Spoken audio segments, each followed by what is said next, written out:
네, 반갑습니다.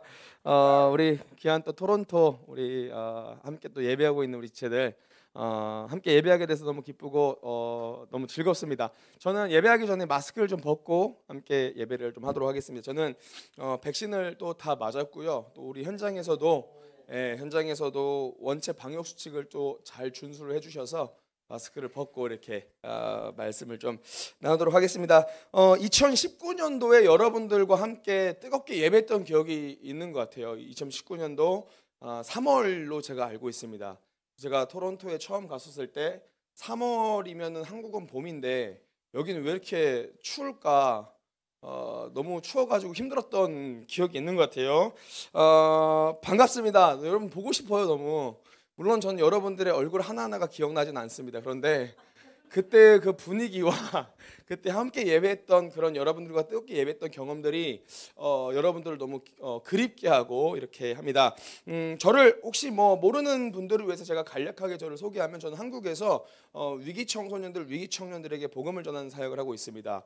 특별히 저희가 맡고 있는 친구들 중에는 이제 이렇게 미혼모 아이들, 최근에 이제 저희가 미혼모 여성들을 또 섬기고 있고, 성매매 중단 여성들을 섬기면서 복음을 전하고 있고, 그리고 갱스터들, 코리안 갱스터들을 또 맡아서 저희가 또 복음을 전하면서 섬기고 있고, 저희 안에 또 LGBT를 이렇게 하고 있는 친구들에게도 저희가 또 복음을 전하고 있고, 그래서 저희는 전방위로 아이들을 현장에서 만나서 복음을 전하는 사역을 올해가 딱 10년이 됐습니다. 그래서 그런 사역들을 감당하고 있는 이호셉 목사입니다. 오늘 제가 우리 사랑하는 코스탄, 토론토 코스탄 우리 지체들과 함께 나누고 싶은 말씀은 사도행전 7장 54절에서 60절 말씀입니다. 사도행전 7장 54절에서 60절 말씀. 저를 반가워해 주셔서 너무 감사합니다. 우리 사도행전 7장 54절에서 60절 말씀입니다. 제가 읽도록 하겠습니다. 그들이 이 말을 듣고 마음에 찔려 그를 향하여 이를 갈거늘 스데반이 성령 충만하여 하늘을 우러러 주목하여 하나님의 영광과 및 예수께서 하나님 우편에 서신 것을 보고 말하되, 보라, 하늘이 열리고 인자가 하나님 우편에 서신 것을 보노라 한데, 그들이 큰 소리를 지르며 귀를 막고 일제히 그에게 달려들어 성 밖으로 내치고 돌로 칠세. 증인들이 옷을 벗어 사울이라 하는 청년의 발 앞에 두니라. 그들이 돌로 스데반을 치니 스데반이 부르짖어 이르되, 주 예수여 내 영혼을 받으시옵소서 하고 무릎을 꿇고 크게 불러 이르되, 주여 이 죄를 그들에게 돌리지 마옵소서. 이 말을 하고 자니라. 아멘. 함께 오늘 나눌 말씀의 제목은 예수 중심의 삶이라는 제목으로 우리가 말씀을 좀 나누길 소망합니다. 저는 앞전에 제가 좀 소개를 드렸던 것처럼 예수님을 안 믿는 친구들, 아니 예수님을 싫어하는 안티크리스찬들에게 복음을 전하는 사역을 한 10년 정도 하다 보니까 여러 가지 상황들을 굉장히 많이 경험해 봤던 것 같아요. 특별히 예수님을 믿었다고 이야기하는 지체들이 다시 이전으로 돌아가는 케이스를 전 너무 많이 경험을 했습니다.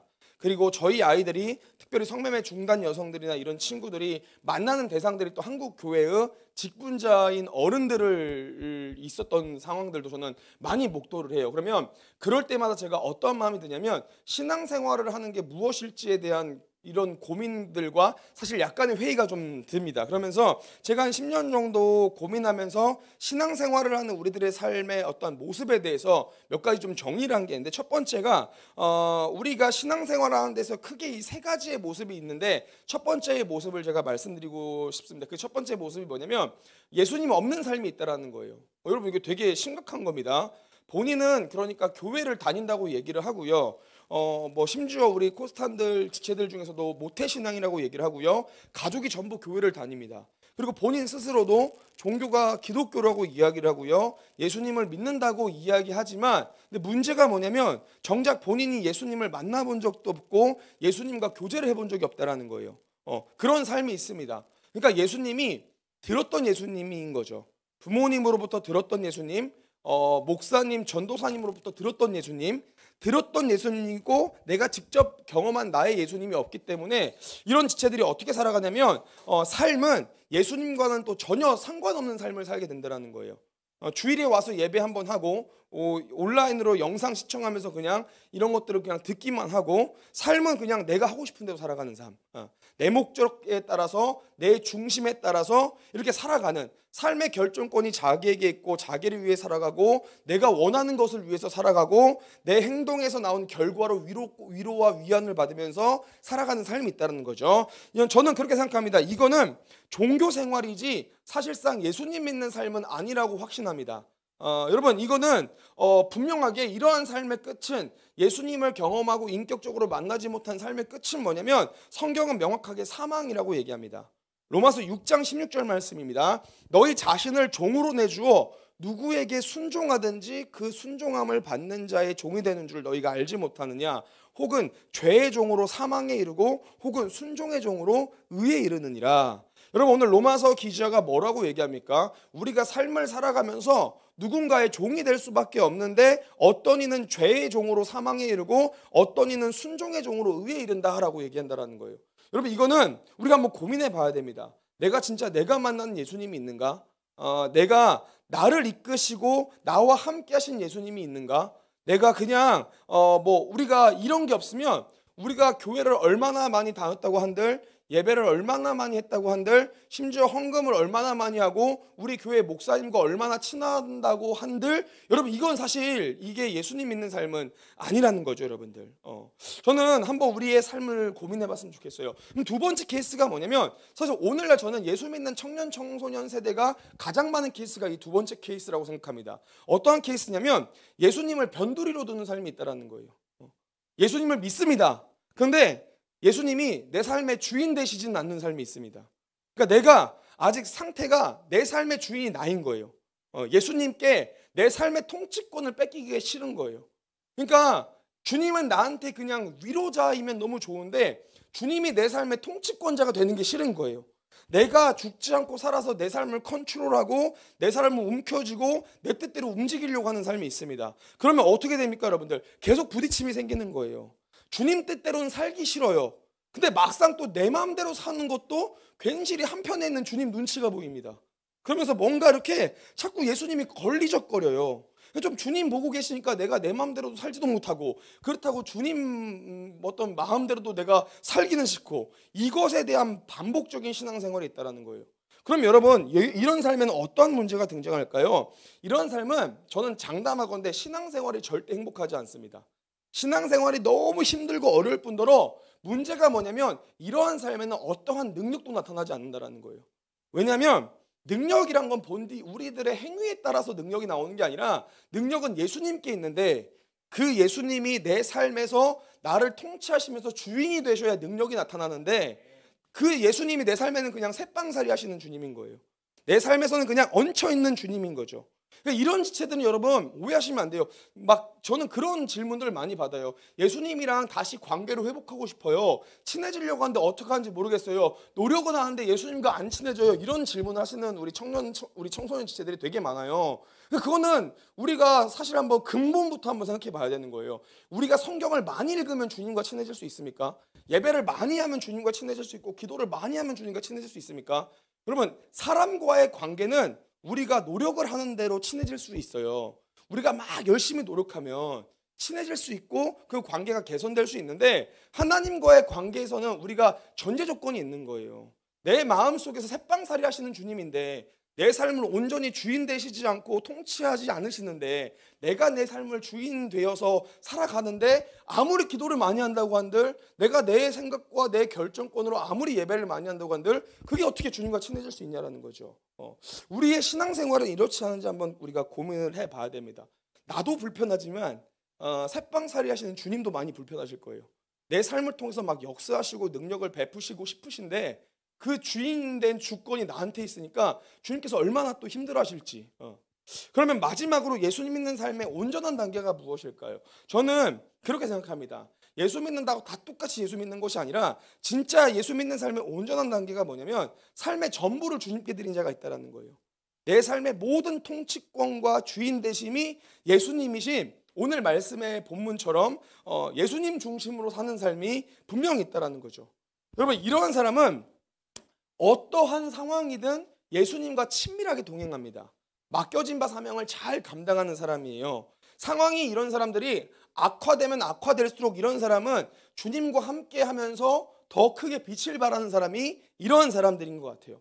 걷는 길마다 하나님 나라를 온전히 이 땅에 드러내는 일들을 감당하는 사람도 이런 사람이라고 저는 확신합니다. 그리고 저는 사실상 그리스도인이라는 사람도 교회 다니는 사람은 아까 전자 1번, 2번이 교회 다니는 사람이 될 수 있지만 그리스도인은 저는 이 세 번째 케이스가 그리스도인이라고 저는 생각을 하는 거죠. 한번 우리 귀한 토론토의 우리 지체들 한번 생각해 보시면 좋을 것 같아요. 무엇이 진짜 예수님으로 말미암아 사는 삶입니까? 교회 다닌다고 힘들게 교회는 다니는데 이 영상 시청한다고 그냥 힘들게 그냥 보고는 있는데 우리가 우리 삶에서 진짜 예수님으로 살고 있는지 한번 고민해 보셔야 된다는 거죠. 오늘 본문 말씀을 보겠습니다. 오늘 본문 말씀을 보면은 예수 중심의 삶을 살아가면서 모든 삶을 주님께 드린 한 분이 나옵니다. 그분이 누구냐면 바로 스데반 지사님이십니다. 스데반 지사님. 오늘 말씀의 배경을 제가 한번 간략하게 좀 요약을 좀 시켜드릴게요. 오순절 다락방에 성령 강림 사건이 있었습니다. 그리고 최초의 교회인 예루살렘 교회는 어마어마하게 부흥성장을 하게 되죠. 그런데 사람들이 부흥성장을 하다 보니까 사람들이 엄청 많아지다 보니까 여러 가지 문제들이 생기는 거예요. 잡음들이 들리기 시작합니다. 그래서 12사도들이 이런 것들을 인식하기 시작하면서 이 사명에 도울 자들을 뽑죠. 그게 누굽니까? 초대 7 집사들이었습니다. 그 7 집사 중에 한 사람이 이 스데반 집사님이었죠. 이 스데반 집사님은 성경에 보면은 특별히 엄청나게 큰 은혜와 권능을 받아서 실제 기적과 이적을 일으켰던 분이고요. 특별히 이분은 성령 충만함과 이 지혜로움으로 말미암아 전하는 복음 전파는 누가 감히 이 대적할 사람이 없을 정도로 굉장히 복음 전파에 탁월했던 분이라고 성경은 이야기합니다. 이 스데반 집사님이 복음을 전합니다. 그런데 리버디노 회당에 소속된 사람들이 스데반 집사님과 논쟁을 하게 된 거예요. 스데반 집사님이 전한 이 복음과 완전 정면 위배돼가지고 싸우기 시작하는 거죠. 그런데 당최 이 리버디노 회당에 소속된 사람들이 스데반 집사님을 도대체 이길 수가 없습니다. 그러니까 어떻게 하냐면 이 사람들이 사람들을 선동하기 시작하는 거예요. 이 스데반 집사가 모세와 하나님을 모욕했다면서 신성모독죄를 덮어 씌워서 스데반 집사를 공회로 끌고 가서 거짓 증인들을 세워서 그가 신성모독했다면서 그렇게 공격하고 있습니다. 그리고 스데반 집사는 공회에 끌려가가지고 모든 유대인들 사람들이 보는 앞에서 무엇을 합니까? 예수님을 전합니다. 그것도 아브라함부터 이삭, 요셉, 모세, 다윗까지 역사적으로 쫙 나열하면서 유대인들이 얼마나 선지자들을 박해했는가, 이제는 하나님의 아들 예수 그리스도까지 박해한 그 과정들을 쫙 선포하면서 이 복음을 전하기 시작합니다. 그리고 그 연설에 너무 화가 난 유대인들이 귀를 틀어막고요, 그를 성 밖으로 끌어내서 돌로 쳐서 그를 죽이게 되죠. 그렇게 이제 스데반 집사님이 기독교 최초의 순교자가 되고요. 스데반 집사님이 죽은 후에 어떤 일이 발생합니까? 본격적으로 교회에 대한 탄압과 박해가 시작되어지는 과정이 오늘 우리가 읽은 말씀의 전후 어떠한 맥락인 거죠. 저는 오늘 이 스데반 집사님의 특별히 죽음의 장면을 통해서 어떤 삶이 예수 중심의 삶을 사는 것인지에 대해서 좀 나누길 소망합니다. 그럼 어떻게 살아야 우리들의 삶이 능력 있는 삶이 됩니까? 어떻게 살아야 더불어서 먼 훗날 주님 앞에 설 때도 주님께 칭찬받는 삶이 됩니까? 이런 것들을 함께 나눌 때 우리 귀한 코스탄 우리 지체들이 우리들의 삶이 예수 중심의 삶이 되길 소망합니다. 아멘. 함께 좀 나눠보도록 하겠습니다. 첫 번째입니다. 예수 중심으로 살아가는 삶의 첫 번째는 무엇입니까? 저는 그렇게 생각합니다. 예수 중심으로 살아가는 삶의 첫 번째는 예수님을 바라보는 삶입니다. 그럼 너무 중요합니다. 예수님을 바라보는 삶. 오늘 본문 말씀 54절에서 56절 말씀입니다. 오늘 본문 54절에서 56절 말씀 제가 읽도록 하겠습니다. 그들이 이 말을 듣고 마음에 찔려 그를 향하여 이를 갈거늘 스데반이 성령 충만하여 하늘을 우러러 주목하여 하나님의 영광과 및 예수께서 하나님 우편에 서신 것을 보고 말하되 보라 하늘이 열리고 인자가 하나님 우편에 서신 것을 보노라 한대. 아멘. 여러분 오늘 우리 다음 세대 청년 청소년 세대가 알아야 될 너무 중요한 사항이 있습니다. 삶은 보는 것을 따르게 돼 있다라는 거예요. 무엇을 보고 있냐가 사실 우리들의 삶을 결정하는데 너무 중요한 작용을 하게 됩니다. 특별히 여기서 본다라는 것은 단순하게 그냥 시각적인 어떠한 보는 게 그것을 의미하는 게 아닙니다. 여기서 본다라는 의미는 어떠한 의미냐면 내 삶에서 내가 집중하고 주목하는 것. 그러니까 시각이 아니라 사실은 삶의 시선을 얘기하고 있는 거죠. 내가 집중하는 것, 주목하는 것. 여러분 나는 오늘 무엇에 집중하고 있고 어떤 것에 집중되어 있습니까? 분명한 건 예수를 믿든 믿지 않든 한 사람의 인생을 결정하는 것에서 너무 중요한 작용을 하는 게 뭐냐면 이 삶의 시선입니다. 집중하는 것, 바라보는 것이란 사실. 집중하는 것이 신념이 되어지기도 하고요. 내가 주목하는 것을 위해서 우리는 노력을 하게 되어 있습니다. 그래서 이 삶의 시선은 나를 결정할 수 있는 아주 중요한 작용인 거죠. 여러분, 오늘 말씀으로 한번 돌아와 봅니다. 앞서 말한 것처럼 스데반 집사가 공회에서 예수님이 메시아이고 당신들 유대인들이 이 구세주를 어떻게 죽였는지에 대해서 막 변증을 합니다. 사람들이 격분해서 스데반을 죽이기 위해서 막 이를 갈기 시작하는 거예요. 저는 오늘 이 말씀 가운데 우리가 특별히 좀 집중해 봐야 되는 게 있는데, 그게 뭐냐면 스데반이 과연 이렇게 선포할 만한 상황과 환경이었냐라는 거예요. 여러분, 스데반은 여러분 지금 공회에 있다고 오늘 말씀이 기록합니다. 공회가 어떠한 곳입니까? 유대인들이 법적인 종교적인 일들을 하기 위해서 논의하기 위해서 모인 장소가 공회이죠. 여기에서는 재판이 일어나기도 합니다. 그리고 스데반은 지금 유대 사람들에게 끌려와서 잡혀온 상태인 거예요. 유대교회 제사장과 수많은 유대 사람들이 보는 그 앞에서 자신의 발언 한마디가 자신의 삶의 이유, 죽냐 사냐를 결정되는 인민재판인 거죠. 근데 그 자리에서 스데반이 어떻게 합니까? 담대하게 예수를 전하는 거예요. 그것도 어떻게 예수를 전합니까? 아니, 자기를 죽일지 살릴지 결정하는 그 장소에서 그냥 복음도 그냥 하나님은 여러분들을 사랑하신다 이렇게 전하면 얼마나 좋아요. 어떻게 전합니까? 너희 유대인들이 역사적으로 얼마나 선지자들을 박해하고 죽였냐. 이제는 하다가 하나님의 아들인 예수 그리스도 메시아까지 너희들이 죽이지 않았냐. 회개해라. 이렇게 일목요연하게 이렇게 선포를 한다는 거예요. 저는 이게 이해가 안 됩니다. 어떻게 이런 담대함이 나올 수 있습니까, 여러분들? 어떻게 이렇게 상황에 휩쓸리지 않고 무너지지 않는 명확한 신앙생활을 할 수 있냐라는 거예요. 어떻게 이렇게 우리의 삶에 강력하게 복음을 전할 수 있는 능력이 어디서 나옵니까? 그 이유를 오늘 성경 말씀이 기록합니다. 55절에서 56절 말씀이에요. 스데반이 성령 충만하여 하늘을 우러러 주목하여 하나님의 영광과 및 예수께서 하나님 우편에 서신 것을 보고 말하되 보라, 하늘이 열리고 인자가 하나님 우편에 서신 것을 보노라 한대. 여러분, 오늘 말씀은 스데반의 시선에 집중을 합니다. 스데반이 무엇을 보고 있었는가, 그가 무엇에 집중되었는가, 무엇을 주목하고 있는가를 이야기하고 있습니다. 오늘 성령의 충만함을 입은 스데반은 공회 안에서 자신의 목숨을 좌지우지하는 유대교회 제사장들에게 자신의 시선이 주목되어 있던 게 아니라 자신을 죽이려고 비난하고 정죄하는 그 협박들에게 주목되었던 것이 아니라 지금 자신의 이 위급하고 위험한 상황에 시선이 놓여졌던 것이 아니라 하늘에 계신 하나님의 영광을 보았고 그 옆에 서 계신 예수 그리스도를 보았다라는 거예요. 여러분, 너무 중요합니다. 오늘 우리 다음 세, 특별히 오늘날 여러분들처럼 신앙을 지키는 우리 다음 세대들에게 저는 무엇이 제일 필요하냐를 물어보면 오늘 이 스데반의 시선이라고 저는 선포할 수 있어요. 오늘날로 한번 돌아볼게요. 저는 우리 다음 세대들이 예수를 믿으며 살아가는 삶의 모습을 보면 특히나 오늘 말씀처럼 우리가 공의 안에서 신앙생활을 하는 것 같습니다. 정말 그래요, 여러분들. 저는 특히나 여러분 서구권에서 여러분들이 예수 믿는 여러분들을 보면은 너무 불쌍하고 짠해요. 정말 그래요, 여러분들. 예수 믿는 게 여러분들한테는 메리트가 없는 사회예요. 우리 어른들이 뭐라고 하냐면 우리 그래도 너희 때는 뭐 이렇게 고통당하진 않았지. 우리 때는 예수 믿는 거 고통이었어. 여러분, 우리는 고통당하진 않지만 지금 예수 믿는 우리 세대는 조롱을 받고 있습니다, 여러분들. 이게 훨씬 더 우리가 심각한 거예요. 특히나 우리 서구권에서 예수 믿는다는 게 얼마나 힘든 일입니까? 저는 진짜 많은 우리 디아스포라들 다음 세대들 대하면서 여러분들 나라뿐만이 아니라 캐나다뿐만이 아니라 여러 유럽도 그렇고 여러 나라들 보면서 너무 짠해요. 너무 짠해. 진짜 너무 짠하고 불쌍해요. 왜냐하면 뭐 교육적으로나 문화적으로나 삶으로나 너무 많은 도전이 있는 거예요. 너무 많이. 당장에 뭐 교회 안에서는 창조를 이야기하지만 학교 가면 진화를 얘기해버려요. 거기 안에서 갈팡질팡합니다. 신성경적으로는 동성애는 죄다를 얘기하지만 또 우리가 나가는 또 문화에서는 동성애는 사랑이다, 죄가 아니다, 어떻게 이걸 죄로 용역하냐, 이런 막 대칭점들이 너무 많이 생기는 거예요. 그러니까 요즘 어떠냐면 제가 디아스포라를 쭉 보면은 이제 거기에서 흔들리다 보니까 이 우리 지체들이 어떻게 되냐면 합의점을 찾습니다. 어떻게 찾냐면 교회에서는 교회 말이 맞아요. 세상에게서는 세상 말이 맞아요. 그냥 이렇게 가버리는 거예요, 이렇게. 여러분, 얼마나 신앙을 빼앗으려는 세상은 너무 달콤해 보여요. 또 엄청나게 강력하고 무서워 보입니다. 저는 이런 상황에서 신앙생활하는 여러분들이 우리가 스스로도 너무 공회 안에서 신앙생활하는 것 같은 마음이 든다라는 거죠.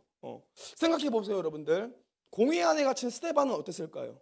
얼마나 많은 위협의 눈들이 있었겠습니까?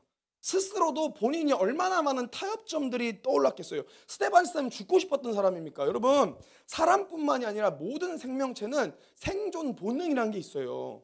죽음을 딱 앞뒀을 때는 어떻게든 살아남고자 고민하는 게 모든 생명체인 거예요. 얼마나 많은 타협점들이 생겨났겠어요.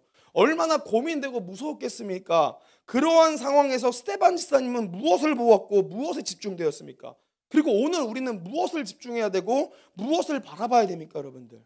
우리는 우리의 힘과 노력을 절대 세상을 이길 수 없습니다.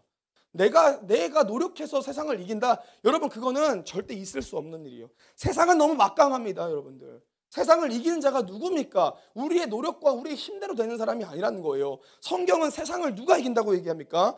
요한일서 5장 4절 말씀이에요. 무릇 하나님께로부터 난 자마다 세상을 이기느니라. 세상을 이기는 승리는 이것이니 우리의 믿음이니라. 아멘. 여러분, 세상을 이기는 존재는 존재적으로 하나님께 난 하나님의 자녀들이래요. 이 하나님의 자녀들이 무엇으로 세상을 이긴다고 합니까? 믿음으로 이긴다고 합니다. 여기서 또 문제가 발생합니다. 그러면 세상을 이기는 그 믿음이 좋아지는 방법이 뭐냐라는 거예요. 그렇잖아요, 여러분들. 그냥 믿습니까 하면 믿음이 좋아집니까? 이건 믿음이 아니에요, 여러분. 우리의 삶에서 어떻게 하면 세상을 이기려면 우리 하나님의 자녀들이 믿음으로 승리하는 건데 어떻게 하면 믿음이 좋아질 수 있냐라는 거예요. 히브리서 12장 2절에서 그 답을 이야기합니다. 믿음의 주요 또 온전하게 하신 이인 예수를 바라보자. 아멘. 여러분, 믿음의 주요가 뭡니까? 믿음의 주인 대신, 믿음의 근원 대신, 믿음의 가장 핵심이신 우리를 온전하게 하신 분인 예수님을 바라보자. 여러분, 우리가 예수님을 바라볼 때 우리의 삶의 시선과 모든 우리들의 시야가 예수님께 집중되고 주목될 때 그때 우리가 믿음이 온전해지고 그 믿음으로 세상을 넉넉히 승리할 수 있다는 거예요, 여러분들. 그렇기 때문에 예수 중심의 삶의 첫 번째는 예수님만 바라보는 삶입니다. 여러분, 오늘날 너무 변화가 많은 세대에 우리가 그 변화를 쫓으려고 하면은 늘 갈팡질팡 헷갈립니다. 그래서 여러분들, 우리는 예수님만 바라보면 돼요. 예수님. 앞으로의 모든 삶의 주권이 다 주님께 있습니다, 여러분들. 세상의 문명이 어떻게 흘러가고 과학이 어떻게 흘러가고 다 주권은 주님께 있습니다. 우리가 그 주님만 바라보면 되는 거예요. 세상을 바라보면 우리는 두렵기밖에 안 합니다, 여러분들. 세상을 이길 수가 없어요. 바벨탑이 얼마나 높아 보입니까? 여러분, 소돔과 고모라가 얼마나 난공불락입니까? 우리가 거기서 잘 그것을 알아가지고 거기에 뭐 소돔과 고모라의 지형을 잘 알고 그 특정 지리들을 잘 알아가지고 소돔과 고모라가 무너집니까, 여러분들? 그렇지 않은 거예요. 우리는 그것을 바라볼 때마다 공포감밖에 안 들어요. 우리 사랑하는 우리 토론토 지체들이 저는 삶에서 예수님만 바라보길 소망합니다. 여러분, 이 시선을 빼앗기 위해 삶의 집중과 이 주목, 시선을 빼앗기 위해서 세상은 여러분들에게 너무 많은 노력을 합니다. 우리도 거기에 대적해서 우리의 어떤 일이 있어도 그냥 예수님만 바라보는 것, 예수님만 듣는 것, 예수님 걸음만 가는 것. 여러분, 이러한 삶이 결국 예수 중심의 삶이고 세상을 승리하는 삶이라는 것을 우리가 기억하시길 소망합니다. 아멘. 두 번째입니다. 예수 중심으로 살아가는 삶의 두 번째가 무엇입니까? 전 이렇게 이야기하고 싶습니다. 갈 곳을 인지하는 삶이다 라고 얘기하고 싶습니다. 오늘 본문 57절에서 59절 말씀입니다. 오늘 본문 57절에서 59절 말씀 제가 읽도록 하겠습니다. 그들이 큰 소리를 지르며 귀를 막고 일제히 그에게 달려들어 성 밖으로 내치고 돌로 칠세. 증인들이 옷을 벗어 사울이라 하는 청년의 발 앞에 두니라. 그들이 돌로 스데반을 치니 스데반이 부르짖어 이르되 주 예수여 내 영혼을 받으시옵소서 하고. 아멘. 이제 공회에 있는 유대교 사람들이 귀를 틀어막고 소리를 지르면서 스데반에게 막 달려갑니다. 그리고 스데반을 끌고 가서 깊은 구덩이에 집어넣고 돌로 그를 치기 시작하면서 그를 죽이기 시작하죠. 돌에 맞으면서 고통스럽게 죽임을 당할 때 그가 무엇을 고백했습니까? 성경이 증거합니다. 주 예수여 내 영혼을 받아주옵소서 하고. 여러분, 이를 통해서 우리가 분명하게 알 수 있는 사실이 무엇입니까? 스데반은 본인이 돌아갈 곳을 명확하게 인지했다라는 거예요. 스데반의 고백이 주님 살려주세요가 아니었다라는 거예요. 스데반은 주님 내 영혼을 받아주세요라는 고백을 했다라는 거예요. 본인이 돌아갈 곳을 명확하게 인지했다라는 겁니다, 여러분들. 예수 중심으로 사는 삶의 첫 번째가 시선, 바라보는 삶이라고 얘기했습니다. 예수 중심으로 사는 삶 두 번째가 인지하는 삶입니다. 무엇을 인지합니까? 우리가 돌아갈 곳 하나님 나라를 인지하는 삶이 여러분 그것을 의미합니다. 이게 예수 중심의 삶을 사는데 너무 중요한 키워드입니다, 여러분들. 가짜로 신앙생활 하는 사람 말고요. 진짜 예수 믿는 사람들이 공통적으로 갖는 특징이 하나가 있는데 그게 뭐냐면 내가 가야 될 본향, 내 진짜 집에 대한 정확한 인지가 있다라는 거예요. 하나님 나라에 대한 갈 곳에 대한 명확한 인지가 있다라는 거예요. 이 땅은 지금 내가 살고 있는 것이 이 땅이지만 이 땅이 내가 전부가 아니라는 거예요. 내가 가야 될 진짜 본향은 하나님 나라라는 거죠, 여러분들. 일시적으로 한시적인 삶을 위해서 전체를 쏟는 것이 아니라 나는 이곳에 정체성을 둔 사람이 아니라 사실 우리는 가야 될 그 하나님 나라가 있다라는 거. 여기에 목적을 두고 살아가는 삶. 이게 여러분 진짜 예수 믿는 사람인 거예요, 여러분들. 성도에게 이곳은 지금 우리가 살아가는 세상은 전부를 둘 곳이 아닙니다. 여러분 이 땅을 살아가면서 이 땅에 전부를 두지 않는 사람, 하나님 나라를 인지하는 사람은 삶에서 자세가 하나가 나와요. 그게 어떠한 자세입니까? 여러분 이 땅을 살아갈 때 큰 욕망이나 큰 집착이나 어떤 큰 불안감이나 불만이 없다라는 거예요. 왜냐하면 이곳은 내 전부를 둘 곳이 아니기 때문에. 그냥 우리가 살아가는 이 삶은 사명 감당하기 위해서 온 곳이고 이 곳은 주님과 조금 더 친밀해지기 위한 장소이지 우리가 영원히 거야 될 우리들의 본향은 하나님 나라라는 거예요. 그렇기 때문에 여러분 갈 곳을 인지하는 삶을 살아가면 이 땅에서 설령 부조리하고 힘든 일을 당한다 할지라도 큰 불평불만을 하지 않습니다. 잘 먹고 잘 살고 안정되고 부유하기 위해서 어떠한 욕망이나 큰 집착을 하지 않게 돼요. 힘들게 당연할 수 있는 거예요. 여러분 집 떠나면 개고생이잖아요. 집 떠나면 개고생이에요. 뭐 하와이가 너무 좋아요. 하와이에서 한 3년 살아보세요. 거기가 좋나. 하와이는 한 달 살아야 좋은 곳이죠. 몰디브는 여러분 한 두세 달 살아야 좋은 곳이지 거기서 10년 살아보세요. 집도 뭐 아무것도 없이. 그건 좋은 곳이 아니에요, 여러분들. 집이 가장 좋은 곳인데 우리에게 지금 이 땅은 집이 아니라는 거예요. 그래서 성경에서도 분명히 성도를 우리를 뭐라고 표현합니까? 거류민과 나그네라고 얘기합니다. 베드로전서 2장 11절 말씀.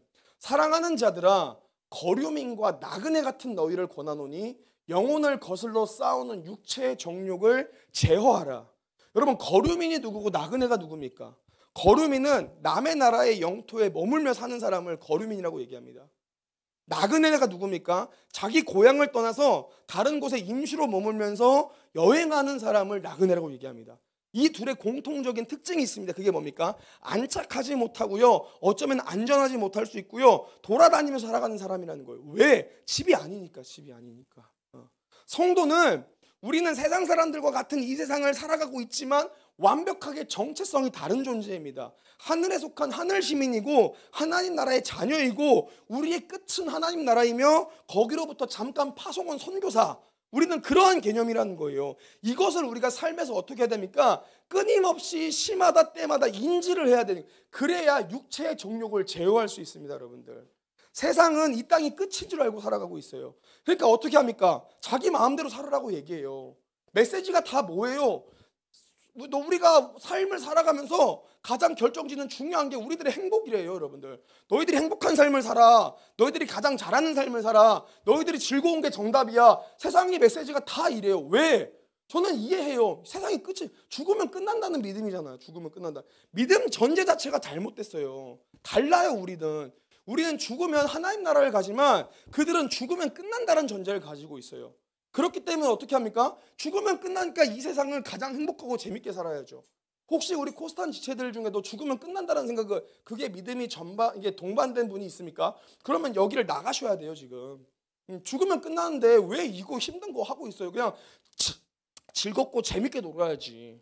세상은 여러분 생각보다 재밌는 게 너무 많더라고요. 한 살 한 살 먹으면서 알아가고 있어요. 아, 세상은 정말 재밌는 게 많구나. 즐기다가 살아갈 수 있는 세상이구나. 근데 그렇게 왜 사냐고요? 그들은 죽으면 끝나니까. 그게 믿음의 전제하니까. 우리가 이러한 삶을 보고 되게 부러워할 때가 많이 있습니다. 아, 우리도 이렇게 살면 얼마나 좋을까. 근데 갈 곳 없는 사람의 비참함을 여러분 알고 계세요? 여러분 갈 곳 없는 것에 대한 비참함이 얼마나 큰지 알고 계세요? 저는 특별히 가출팸이라고 하는 아이들을 만나잖아요. 저는 저희는 가출이라고 얘기하면은 어른들이 집이 있는데 놀고 싶어서 나온 애들을 가출하는 아이들로 생각을 하는데 저희는 전제 자체가 달라요. 그냥 애들이 집 자체가 없는 애들이에요. 그러니까 엄마 아빠가 버려서 보육원에서 자랍니다. 보육원에서 막 집단 폭행이나 집단 성폭행이나 이런 거 막 피해자기도 하고 가해자기도 하고 막 사고를 엄청 치는 거예요, 애들이. 그러면 이제 나와가지고 쉼터나 이런 곳을 가도 쉼터들마다 다 사고를 쳐가지고 블랙리스트를 받아요. 그러면 애들이 어디로 가냐면 원룸 하나를 조그맣게 잡아가지고 남자애들 한 3, 4명, 여자애들 한 3, 4명이 같이 살아요, 원룸에. 이걸 뭐라고 하냐면 가출팸이라고 얘기합니다. 여기서 모든 문제가 다 발생해요. 성매매, 알선, 성매매, 뭐 조건 사기, 뭐 사기들이 다 폭행, 여기가 다 거기서 일어난 일들이에요. 저는 애들을 대하면서 희한한 일들, 아니 원룸이 매월 40만 원이에요. 40만 원. 월세 40만 원을 한 애가, 남자애가 자기가 이렇게 배달 일을 하면서 40만 원을 그걸 내는 거예요. 근데 같이 사는 애들한테 받는 돈이 한 사람당 40만 원씩인 거예요. 그러니까 여자애들한테도 40만 원을 못 내면 성적인 착취를 합니다. 그만큼. 남자애들도 막 대포통장 만들기 위해서 사기치고요. 이렇게 살아가는 거예요. 저는 왜 그럴까 해요. 여자애들이 그래서 너무 그러니까 여성들이 너무 저희는 핍박을 많이 받아요. 애들이 성적인 착취는 그냥 당해요. 그냥 성폭행 그냥 당해요, 애들이. 근데 너무 안타까운 건 뭐냐면 자기가 당해도 된다고 인식이 돼 있어요. 이제는 괜찮대 자기가. 그러니까 저 이게 너무 이해가 안 되는 거예요. 왜냐하면 갈 곳이 없어요. 갈 곳이 없으니까 여자애들이 뭐 16살, 15살 애들이 30살 남자친구를 만나가지고 거기에 삽니다. 그냥 갈 곳이 없으니까. 근데 헤어져요. 그럼 또 갈 곳이 없어 쫓겨나는 거예요. 남자애들도 이 관계성 틀어지면 다 쫓겨다니는 거예요. 여러분 갈 곳 없는 사람의 비참함을 알고 계세요, 여러분들? 지금 우리가 뭔가 막 자유로워 보이죠. 갈 곳 없는 이의 비참함이 얼마나 큰지 아십니까? 한 3년 전인가 2년 전인가 제가 서울신문이라는 곳에서 인터뷰를, 저희 가정박 청소년 아이들 인터뷰를 한 적이 있어요. 지금도 아마 유튜브 영상이 있을 것 같아요. 근데 그 인터뷰 영상을 하는데 저희 아이들한테 좀 부탁을 해가지고 제가 있는 자리에서 딱 이렇게 얘기를 하는데 기자님이 애들한테 물어봐요. 언제 가장 비참했어? 라고 물어보는데 애들이 다 하나같이 뭐라고 하냐면 갈 곳 없을 때요가 답이더라고요. 애들이 그 케이스가 남자애 하나가 소년원에 들어갈 때는 그 나시티에 반바지 입고 들어갔어요. 근데 소년원을 나오는데 겨울인 거예요. 그러니까 갈 데도 없고 애들이, 그러니까 애가 그냥 다시 소년원 들어갈까? 그 생각이 가장 많이 들었다는 거예요. 남자의 하나는 또 어떻게 얘기하면 지금이 진짜 아이들한테 가정박 청소년들은 힘들어요. 왜냐면 뭐 이렇게 24시간 뭐 이렇게 패스트푸드점이나 뭐 이렇게 PC방이나 이런 데서 애들이 잠을 자는데 지금은 그마저도 다 닫잖아. 그러니까 지금 거의 다 노숙을 해요, 애들이. 애들이 칼을 품고 잔대요, 이렇게 노숙을 하면서. 근데 제가 왜 칼을 품고 자냐라고 생각을 했었어요. 그러니까 누가 자기를 해코지하면 칼로 이렇게 위협을 하려고 하나 했는데 그게 아니라 애가 뭐라고 얘기하냐면 자기가 인생을 계속 생각을 한대요.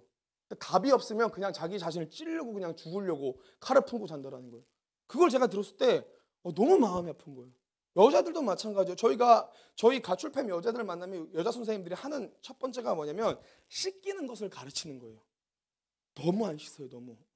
왜 안 씻? 저 이해가 안 됐어요. 우리 그 코로나 터지기 전에는 우리 선생님들이 애들 데리고 가서 목욕탕 가가지고 재밌게 씻는 방법도 막 이렇게 알려주고요. 거의 뭐 6살, 7살 애들 씻는 거 가르치는 거 마냥 주기적으로 양치하고자 이런 걸 계속 가르쳐야 되는 거예요. 왜 애들이 안 씻나 봤더니 성폭행을 많이 당한 여자애들은 자기들이 심리적으로 더러우면 남자들이 접근하니까 안 씻는데요. 이렇게 자기를 보호한다라는 거예요. 애들이 그렇게 다 얘기하는 이유가 뭐냐면 갈 곳이 없어서 그래. 갈 곳이 없어. 여러분 제가 아이들한테 원룸 하나만 잡아주더라도요, 다른 거 안 합니다. 원룸 하나만 잡아주더라도 애들의 삶이 정말 정책하는 걸 저는 많이 목도합니다. 여러분 우리의 인생의 과정을 보세요. 여러분들 끝이 없다라고 생각해 보세요. 갈 곳이 없습니다. 그러한 인생이 얼마나 비참한지 아세요? 비참합니다. 전 제가 저희 아버지 돌아가실 때 장례식장에서 너무 많이 느꼈어요. 저는 아버지가 딱 돌아가시니까 하나님 나라에서 만날 소망이 생겨요. 근데 세상 사람들은 죽으면 끝난다는데 이 아픔과 절망이 얼마나 클까? 저는 마음이 되게 많이 들더라고요. 여러분 우리는 그러한 사람입니까? 우리가 이 땅이 전부입니까? 우리는 갈 곳이 없습니까? 아니요, 여러분. 우리는 하나님 나라가 있습니다. 갈 곳을 인지하며 살아가는 삶입니다. 그러면 어떻게 됩니까? 그 하나님 나라의 가치를 품고 살아가게 되고요. 썩고 사라지고 없어지는 이 땅이 아니라 영원한 그날 좀 먹고 해야지 않는 그 영원한 나라의 가치를 두고 살아가는 존재가 우리라는 거예요, 여러분들. 그래서 짐 엘리엇 선교사님이 이렇게 얘기했잖아요. 영원한 것을 위해서 영원하지 않는 것을 버리는 사람은 미련한 사람이 아니라고. 저는 이 말이 정말 너무 큰 도전이 됩니다. 영원한 것을 위해서 영원하지 않는 것을 버리는 사람은 미련한 사람이 아니다. 오늘 스데반 집사님 딱 그렇잖아요, 지금.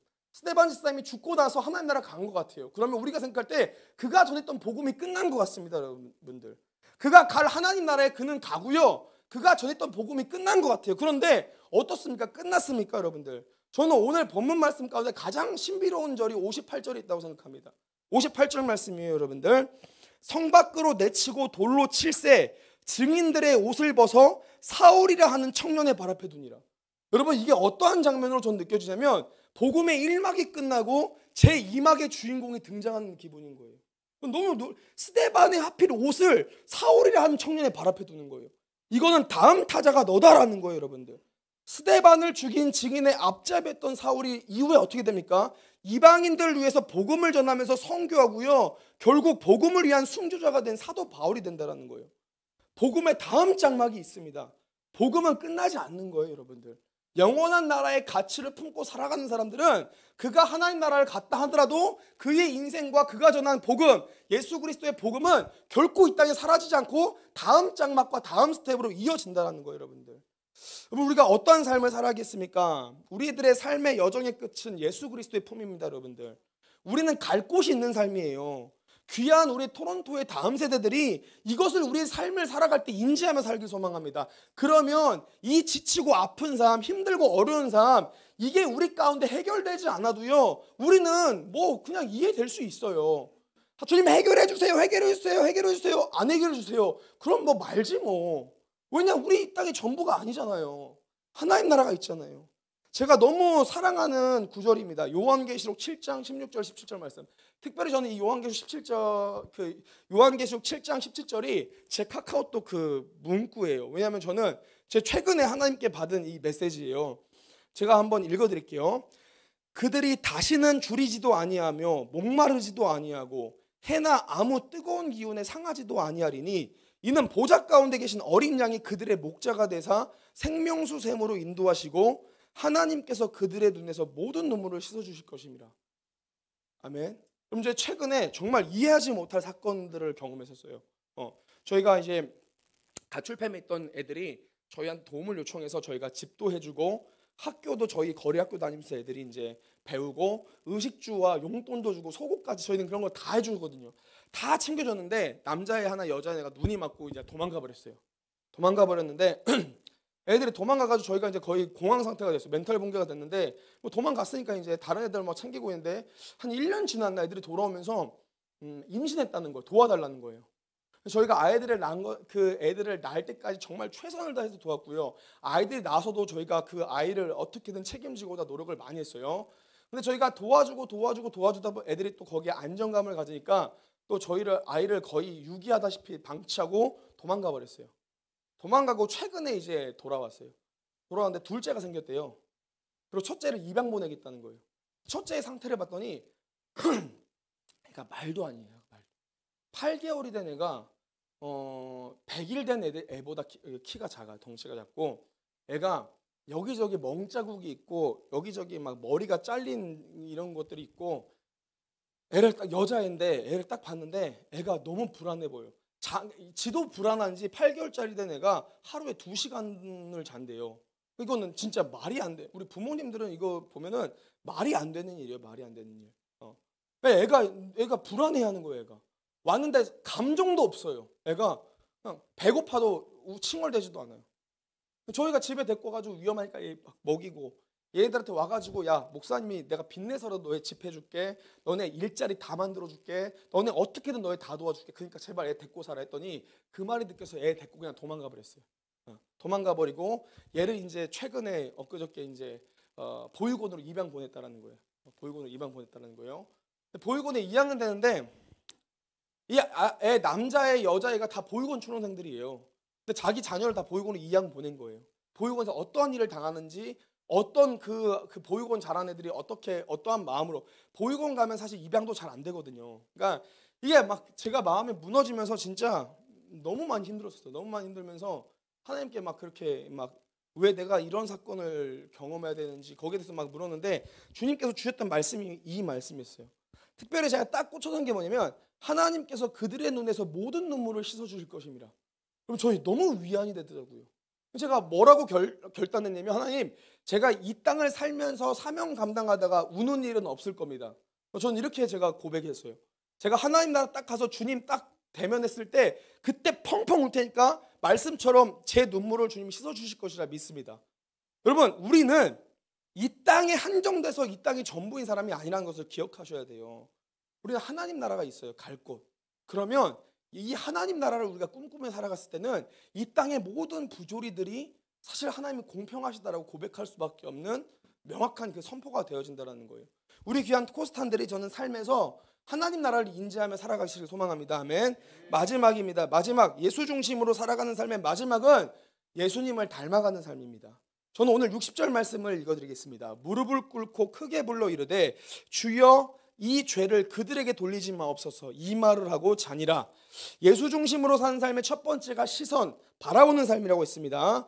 예수 중심으로 사는 삶 두 번째가 인지하는 삶이라고 얘기했습니다. 그리고 마지막, 예수 중심으로 사는 삶의 마지막이 무엇입니까? 그건 저는 닮아가는 삶이다라고 얘기합니다.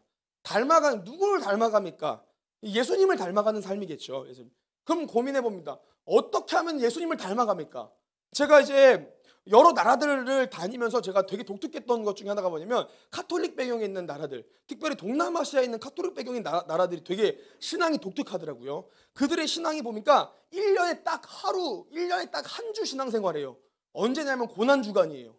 고난주간에 이 분들이 예수님이 짊어졌던 똑같은 사이즈의 십자가를 짊어지고 거리를 행진하더라고요. 그 고난에 동참하겠대요.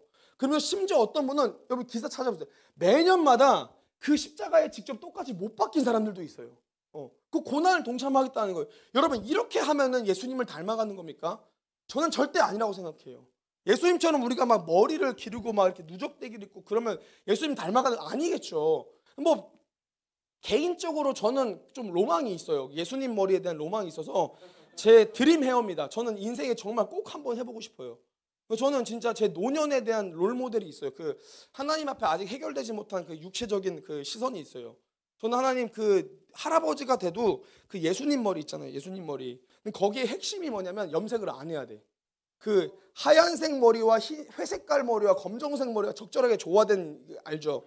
여기에 일단 몸은 지금 같아야 돼. 저는 나는 진짜 할아버지가 돼도 몸이 일단 있어야 돼. 그리고 막 완전 그때는 이제 할아버지니까 나를 뭐라고 할 사람이 없잖아요. 그러니까 막 타이트한 그 하얀색 이 뭐라고 해야 돼, 티셔츠를 입고요. 지금보다 더 찢어진 청바지 입고요. 그렇게 막 눈이 시력이 좀 안 좋아지면 이만한 그 안경을 쓰고 그렇게 설교하는 게 제 로망이에요. 예수님 머리, 저는 그 로망이 있어요, 진짜. 제가 그렇게 막 꿈꿨는데 애니메이션에 제가 롤모델을 둔 인물이 하나 있더라고요. 전 몰랐는데 원피스의 레일리라는, 아세요, 여러분? 원피스의 내가 너무 꿈꾸는 모델이에요. 그 할아버지가 돼서 난 이렇게 뭐 막 설교하다가 막 안 들으면 폐왕색 폐기 막 발생할 것 같고, 알아요? 이거? 저 제 로망이에요, 로망. 근데 제가 그 예수님 머리를 못하는 이유가 딱 하나예요. 그게 뭐냐면 저희 와이프가 이혼하겠대요. 하면. 저희 와이프가 가장 극혐하는 머리가 그 머리래요. 당신은 그렇게 머리하면 절대 안 된대요. 당신이 한순간 그 머리를 한순간 당신은 인디언 족장이 되거나 조선족이나 그 범죄도시 나오는 장첸이 되거나 둘 중에 하나가 될 거라고 하면서 이제 말리기 시작하는데, 어쨌든 뭐 그러면 우리가 예수님 닮아가는 겁니까? 아니요, 저는 그렇게 생각합니다. 예수님을 닮아간 삶이 무엇이냐고 생각하면 예수님이 사랑하셨던 것을 사랑하고 예수님이 싫어하셨던 것들을 싫어하고 삶의 과정이 예수님의 방법 따라서 예수님처럼 사는 거. 주님 너무 사랑하니까 주님께서 소중하게 생각하신 가치가 내 삶의 가치가 되는 거예요. 그러니까 무슨 말이냐면 저희 아들이 그렇더라고요. 저희 아들이 가장 좋아하는 거는 제가 좋아하는 거예요. 저를 너무 리스펙하고 사랑하니까 아들이 물어봅니다. 아빠, 근데 아빠는 밥이 좋아, 국수가 좋아, 고기가 좋아? 아빠는 고기가 좋은데 나돈데. 그때부터 얘가 고기가 좋아지는 거예요. 그러면 고기 중에는 무슨 고기가 좋아? 닭고기가 좋아, 돼지고기가 좋아, 소고기가 좋아? 아빠는 소고기가 좋아. 나도인데. 얘가 그때부터 소고기를 좋아하는 거예요. 저는 닮아간다는 게 뭐냐면 이거라고 생각합니다. 이거라고. 오늘 스테반 집사님의 마지막을 보면은 그 끝이 정말 예수님과 닮아 있습니다. 예수님께서 돌아가시기 직전의 모습을 제가 소개를 드릴게요. 누가복음 23장 46절 말씀입니다. 예수께서 큰 소리로 불러 이르시되 아버지 내 영혼을 아버지 손에 부탁하나이다 하고 이 말씀을 하신 후에 숨지시니라. 사도행전 7장 59절 말씀, 오늘 본문 말씀이죠. 그들이 돌로 스데반을 치니 스데반이 부르짖어 이르되 주 예수여 내 영혼을 받으시옵소서 하고. 여러분 누가복음 23장 34절 말씀입니다. 이에 예수께서 이르시되 아버지 저들의 죄를 사하여 주옵소서 자기들이 하는 것을 알지 못함이다 하니라. 오늘 본문 사도행전 7장 60절 말씀, 스데반이죠. 무릎을 꿇고 크게 불러 이르되 주여 이 죄를 그들에게 돌리지 마옵소서 이 말을 하고 자니라. 여러분 오늘 성경은 왜 스데반 집사의 마지막이 이렇게 예수님과 비슷하다는 것을 강조할까요? 여러분들, 저는 그게 우리가 따라가야 될 모델이기 때문에 그렇다고 생각을 합니다. 우리가 태어날 때는 괴수로 태어났으나 죽을 때는 예수님처럼 죽는 것, 신학적으로 그걸 성화라고 얘기를 하죠. 점점 주님을 사랑하고 사랑했더니 주님께서 사랑하셨던 것들을 사랑하게 되고 주님 싫어했던 걸 싫어하게 되고, 우리 주님은 어떻게 했었을까? 우리 주님께서는 무엇을 할까? 이렇게 사랑하다 보니까 주님께서 하셨던 말하는 것도 비슷해지고 생각도 비슷해지고 결국에는 인상까지도 비슷해지고, 사랑하면 닮아가는 게 이런 거 아닐까요, 여러분들? 우리가 진짜 예수님을 사랑한다면 우리가 예수님을 닮아가게 되어 있다는 거예요. 우리의 삶은 어떻습니까? 한번 고민해 봤으면 좋겠습니다. 말씀 좀 맺겠습니다. 사도행전 6장 15절에 보면은 아주 독특한 구절이 하나 나옵니다. 공회 중에 앉은 사람들이 다 스데반을 주목하여 보니 그 얼굴이 천사의 얼굴과 같았더라. 여러분, 공회 중에 앉은 사람들이 어떤 사람이에요? 스데반에게 호의적인 사람들입니까? 어떻게 하면 스데반을 잡아 죽일까 고민한 사람들이에요. 그 사람들이 스데반의 얼굴을 주목하여 봤더니 그 사람들이 고백하는 거예요. 얼굴이 천사의 얼굴과 같았더라. 천사처럼 복음 전하다가 예수처럼 죽은 스데반 집사님, 그런 그를 성경이 뭐라고 이야기합니까? 이 말을 하고 자니라. 여러분, 잠들었다라고 기록하는 거예요. 예수 중심의 삶은요, 그 끝이 죽음이나 사망이 아니라는 거예요. 주님 품 안에서 잠듦입니다. 주님 품 안에서. 세속을 살아가는 사람들은 진짜 사망으로 끝나는 거지만 우리는 그런 삶이 아니라 주님과 함께 주님 품 안에서 잠듦으로 끝난다라는 거예요. 그래서 저는 고민합니다. 하나님이 진짜 공평하신 하나님이에요. 저는 그렇게 고백하고 싶습니다. 오늘 우리의 삶은 어떤지 한번 고민해 봤으면 좋겠어요. 우리의 삶이 어떻습니까, 여러분들? 그냥 그렇게 주님 모른 채 예배하고 예수님 모른 채 교회 생활하고 예수님 모른 채 삶을 살아갑니다. 예수님 모른 채 그렇게 마지막은 사망으로 나아갑니다. 혹은 예수님은 초청했지만 내 삶에서 여전히 예수님은 손님이에요. 손님이 가셔야 되는데 손님이 안 가시는 거예요. 그러니까 예수님이 너무 불편해요. 예수님이 너무 거리껴요. 예수님이 너무 막 눈치 보이는 예수님인 거예요. 여러분, 이런 삶에는 능력도 훗날의 상급도 없습니다. 여러분, 오늘 우리의 삶이, 저는 예수님께 우리들의 모든 인생을 바치는 삶이 되길 소망합니다. 주님만 바라보세요. 여러분, 다른 거 보지 마세요.